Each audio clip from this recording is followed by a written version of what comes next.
నమస్తే. శ్రీ గురుభ్యో నమః. శ్రీమాత్రే నమః. విశ్వావసు నామ సంవత్సరం పూర్తయిపోయి కొత్త సంవత్సరం పరాభవ సంవత్సరం రాబోతుంది. మనకి తెలుగు నెలల ప్రకారంగా అంటే తెలుగు వారందరికీ ముఖ్యంగా భారతీయులందరికీ కూడా ఉగాది పండగ తొలి పండగ. మరి ఈ తొలి పండగలో ఋతువు మారుతుంది. మన యొక్క ఆర్థిక వ్యవస్థ, మన యొక్క స్థితిగతులు తెలుసుకోవడానికి ఉగాది పండగ అంటేనే ఉగాది పచ్చడి ఎంత ముఖ్యమో పంచాంగ శ్రవణం అంత ముఖ్యం. అలా మరి ఈ సంవత్సరం పరాభవనామ సంవత్సరంలో ద్వాదశ రాశుల వారికి ఒక్కొక్కరికి మరి ఎలా ఉంటుంది ఏంటి అంటే మరి ఇక్కడ ఉండేటువంటి పరిస్థితులను బట్టి అంటే ఈ సంవత్సర కాలానికి గాను వారికి ఉండేటువంటి ఆదాయం, వ్యయం, రాజ్యపూజ్యం, అవమానం వీటన్నింటినీ లెక్కిస్తూ వాటి ప్రకారంగా మనం వేసుకునేటువంటి ప్రణాళిక కోసమే ఈ ఫలితాలు. సంవత్సరాంతం వరకు మనకు ఎలా ఉంటుంది, ఈ సంవత్సరంలో మనం చేయదగిన పనులేంటి, చేయకూడనివేంటి అనేటువంటి ఒక నిర్దిష్టమైనటువంటి ప్రణాళిక వేసుకోవడం కోసమే ఉగాది రోజు మనం చదువుకునేటువంటి పంచాంగం. ఈ పంచ అంగములలో అంటే తిథి, వార, నక్షత్ర, యోగకరణాలన్నీ చూసుకుంటూనే మనం సంవత్సర ఫలితాలను కూడా తప్పనిసరిగా చూసుకున్నట్టయితే మనకు వచ్చేటువంటి లాభాలేంటి, వాటిని ఎలా సద్వినియోగం చేసుకోవాలి అలా చూడాలి. అందుకుగాను మరి ఇప్పుడు ఈ సంవత్సర కాలానికి మొత్తానికి అంటే ఈ పరాభవ సంవత్సరంలో, పరాభవము అంటే కూడా చాలా రకాలుగా చాలా అర్థాలు ఉన్నాయి. ఏదైనా సరే ఇది మనం ఒత్తాశలతో కొంగొత్త ఊహలతో వెళ్ళేదే ఉగాది. మరి అలాంటప్పుడు ఏ పేరులో ఏ పేరు ఎలా ఉన్నా మనకి శుభం కలగాలని అందరం ఆ శుభంగా ఈ సంవత్సర కాలం అంతా గడుపుతూ అందరూ కూడా సుఖ సంతోషాలతో ఉండాలన్నదే కాంక్ష.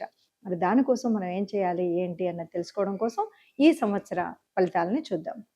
తదుపరి రాశి సింహరాశి. సింహరాశి అనగానే మనకి ఇందులో ఉండేటువంటి నక్షత్రాలు కనుక చూస్తే మఖా నక్షత్రం 1, 2, 3, 4 పాదాలు, మా, మీ, ము, మే అనేటువంటి అక్షరాలతో వచ్చేటువంటి పేర్లు. ఇక తర్వాత పుబ్బ 1, 2, 3, 4 పాదాలు, మో, టా, టీ, టు. ఇక ఉత్తర 1వ పాదం తే అనేటువంటి అక్షరంతో పేర్లు ఉంటాయి. వీరికి ఎలా ఉంది అంటే ఆదాయం 5, వ్యయం 5, ఎంత వస్తే అంత ఖర్చు అయిపోతుంది. పూజ్యం రాజపూజ్యం 7 అయితే అవమానం మాత్రం 2. ఈ విషయంలో కాస్త మెరుగ్గానే ఉంది. ఇక ఈ సంవత్సరం వీరికి ఎలా ఉంది, పరాభవ సంవత్సరంలో వీరి యొక్క సంవత్సర ఫలితం ఎలా ఉంది అంటే గురుడు సంవత్సర ప్రారంభం నుండి కూడా జూన్ 6 వరకు లాభంలో తామ్రమూర్తిగా ఉంటాడు.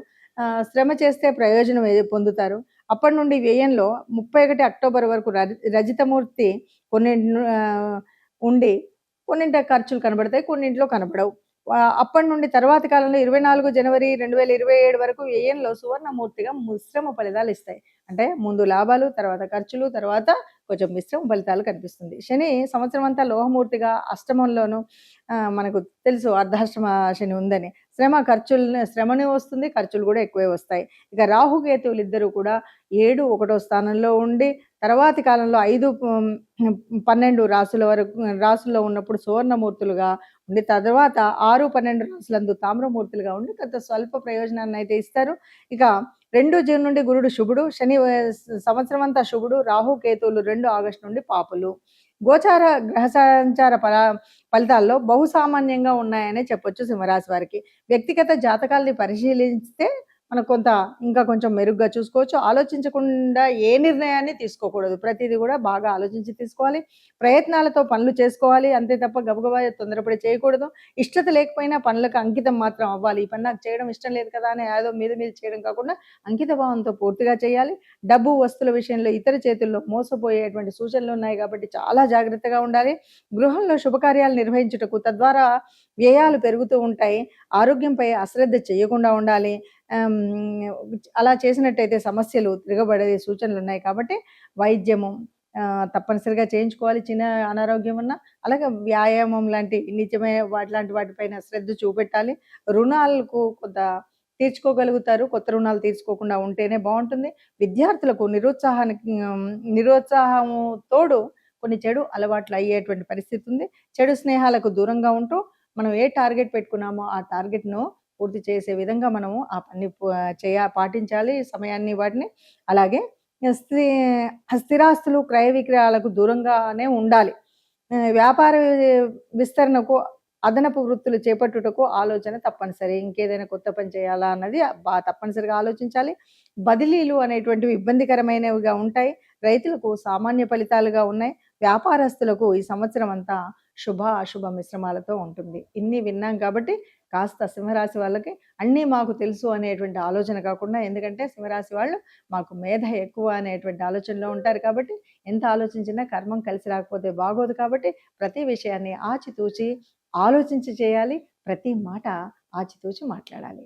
మనం ఈ రకంగా ప్రతి సంవత్సరము పండగనగానే పంచాంగ శ్రవణం చేస్తాము. ఇందులో ఎవరున్నారు ఏంటి అని అన్నీ చూస్తాం. ముఖ్యంగా సంవత్సర ఫలితాల దగ్గరికి వచ్చేసరికి మనకి ఈ సంవత్సరం రాజెవరు, మంత్రి ఎవరు, సస్యాధిపతి ఎవరు, ఇవన్నీ కూడా లెక్కలు కట్టుకుంటాం. ఎందుకంటే ఏదన్నా సరే దేశం బాగుంటేనే మనం బాగుంటాం. మనం బాగుంటేనే మానసికంగా మనం బాగుంటేనే ఇల్లు వాకిలి అంతా బాగుంటుంది. కనీసం మానసికంగా ఉండాలి కదా.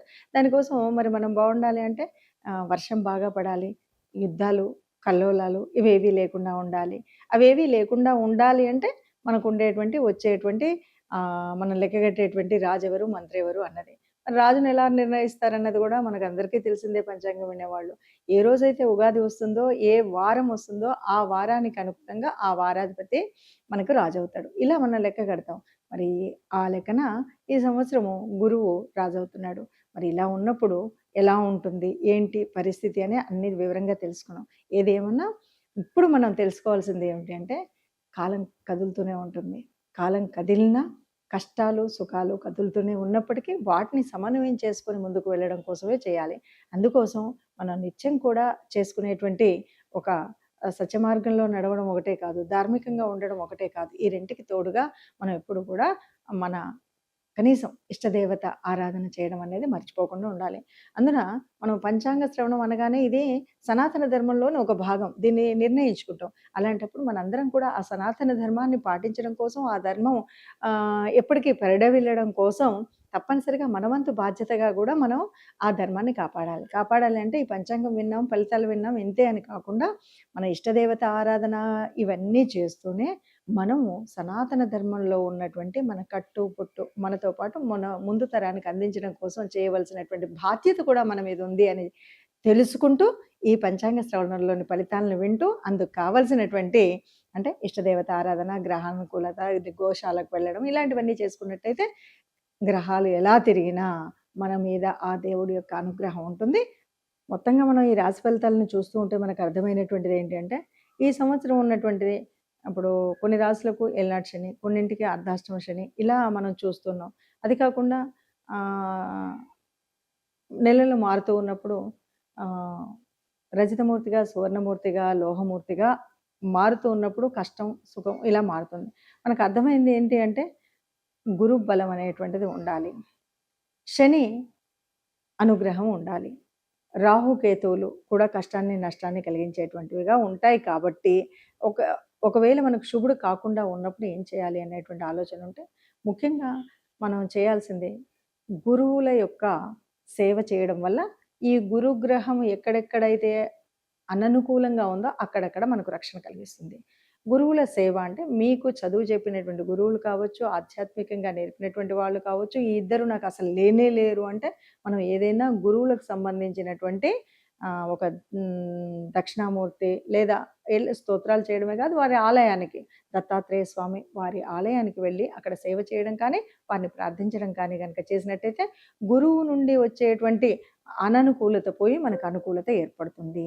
అలాగే శనిగ్రహం నుండి కూడా మనం తీర్చుకోవాల్సినటువంటిది కేవలం దాన ధర్మమే కాదు, ఎవరైతే మనకంటే తక్కువగా ఉండేటువంటి కర్మచారులు ఉంటారో అంటే వీధులు నూడ్చేటువంటి వాళ్ళు కానీ, మన దగ్గర పనిచేసేటువంటి స్కావెంజర్స్ వాళ్ళు ఉంటారు కదా, వాళ్ళకు మీరు ఏదైనా సరే శనివారం రోజు ఒక్క పిడికెడు బియ్యం పెట్టినట్టుగా కాస్త వాళ్ళ కడుపు నిండేలాగా అన్నమో ఏదో ఒకటి మీ వీలును బట్టి వాళ్ళకి కాస్త కడుపు నింపడమో, వస్త్రదానం చేయడమో, లేకపోతే 10 రూపాయలు ఇవ్వడమో అనేటువంటి దానం చేయడం అనేటువంటిది చేయగలిగినట్టయితే దాదాపు శని నుండి వచ్చేటువంటి అంటే మేము నవగ్రహ మండపానికి వెళ్ళామండి, నూనె అభిషేకం చేసామండి అన్నది ఒకవైపు అయితే, వాటన్నింటికంటే కూడా ఎక్కువ మార్పు తీసుకొచ్చేటువంటిది చాలా లో లెవెల్ కార్మిక వ్యవస్థలో ఉండేటువంటి బాగా కింది స్థాయిలో ఉండి పనిచేస్తున్నటువంటి వారికి, కర్మచారులకి మీరు కడుపు నింపగలిగితే చాలా ఉపయోగం కనిపిస్తుంది.